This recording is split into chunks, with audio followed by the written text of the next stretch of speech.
Here we are in Illustrator. I have my school photo placed onto my 8.5 by 11 CMYK document. I have gone to the window menu and opened up image trace so that I can see all these great things here. If we look at my layers menu, you can see all I have is one image here on layer one. And I have that image selected. You want to make sure that you start off with 16 colors, and then you're going to modify it from there. Ensure that it's color, and then open up that advanced panel. Right now I have preview clicked, which is why I'm reluctant to make any changes here. My photo is really high resolution and it does take a minute for it to generate the preview whenever I change anything. You can unclick it to make make changes and then click it and it'll generate that preview. Otherwise, it's going to make those changes while you're sliding, and it can take some time depending on how large your file is.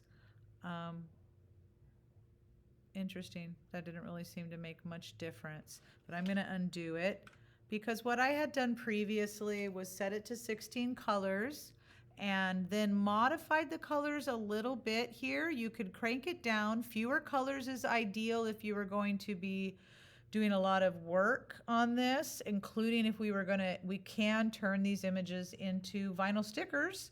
And so you would certainly want fewer colors in that instance. I ended up having to bring it up to 19 colors in order to bring in the red on the flower, which was all I had done the first time I went through this. And then towards the end, I realized that with only the 19 colors, my teeth were pink.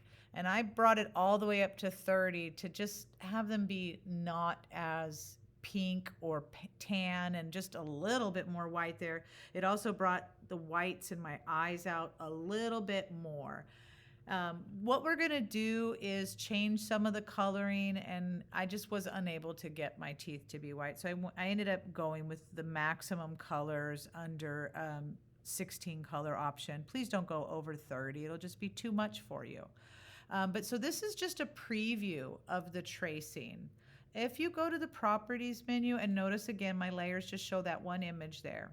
If you go to the properties menu, we'll have the option to hit expand. This is actually going to cause this tracing to occur. Now you can see I have all these shapes that are traced. And when I go to the layers menu, you can see why they call it expanding, because there are, I don't even know, like hundreds of different shapes here. And so that is why this becomes a little bit cumbersome to work with if you have a lot of colors here. What we're going to do now is go up to the select. Okay, I'm going to select something that I would like to change the color of. I'm going to select my hair. So I'll just click on it twice, and I have a section of my hair. Now I'm going to go up to the select menu to same and select same fill color. What that will do is select all of the sections that are actually that one of 30 colors of black.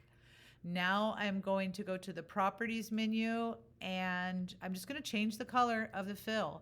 That's the assignment. The assignment says take those things and change the colors to make them look cool. Now the pupils of my eyes are hot pink.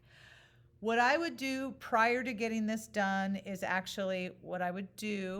go to the swatches menu,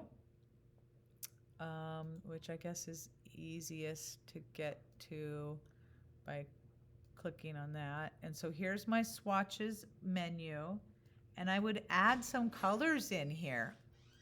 I would click on this eyedropper and click on the eyedropper tool and then pop in here with my eyedropper tool and be selecting. Oh, it's actually going to work this time and change the color for me. I can't believe that. But that's not actually what I wanted to do. What I want, so let me deselect these things. Things are going crazy now as I'm using my Photoshop keystrokes that don't work in this method. Anyways, what I wanted to show was instead of, now I'm in the select mode. Now I can grab my eyedropper tool and it's still gonna, of course, now all I can do is change the gradient. Okay.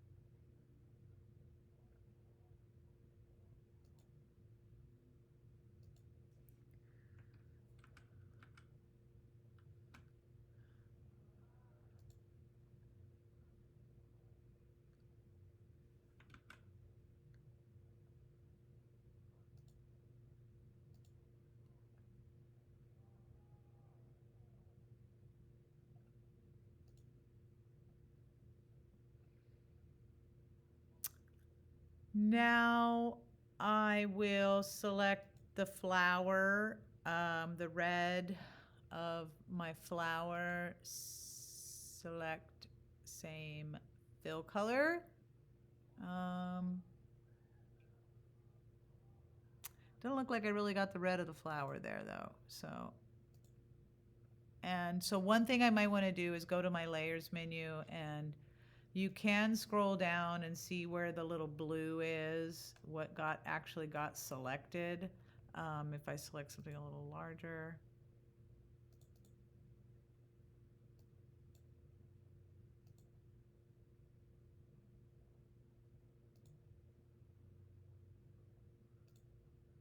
There we go. That's a significant amount.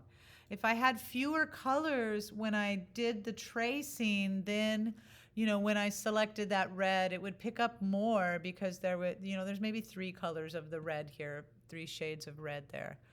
All right, so I have the same color selected, and now I'll just go to properties and fill that in with, I'm going to make that flower, make it bright yellow.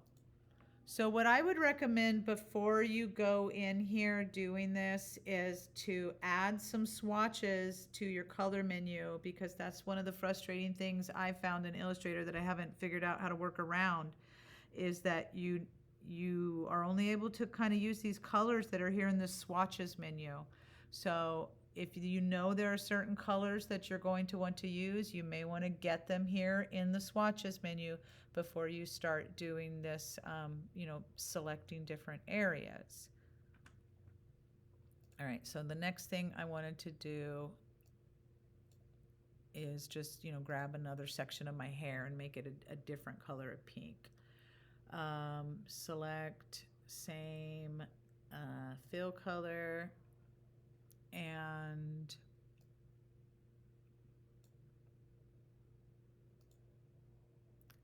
I want to make it, like a related color, but again, I don't really have them available.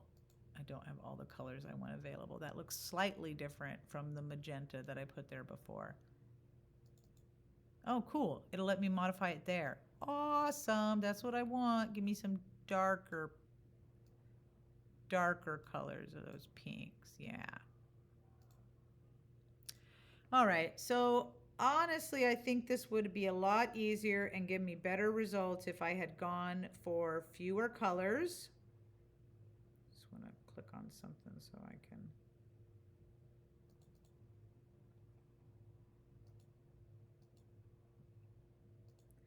That way, but the idea would be that maybe I would go in and make my hair a different color, make my skin a different color, or whatever.